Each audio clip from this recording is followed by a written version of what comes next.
त्याचप्रमाणे आज आपल्या महाराष्ट्रामध्ये ज्याप्रमाणे विधानसभेत आमदार निवडून जात आहेत, त्याप्रमाणे जसे विधान परिषदेमध्ये 6 विभागाचे 6 आमदार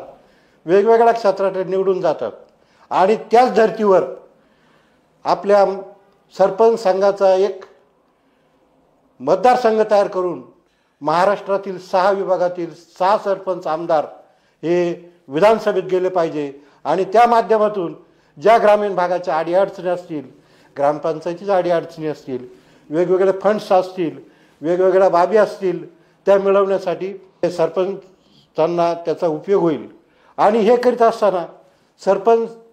हा नेहमी कार्यरत असतो आणि ते करीत असताना त्या माध्यमातून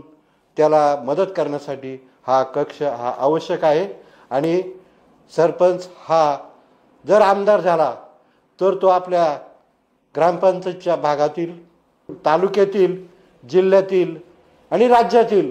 सगळ्या सरपंचांचे प्रश्न तो मांडू शकतो।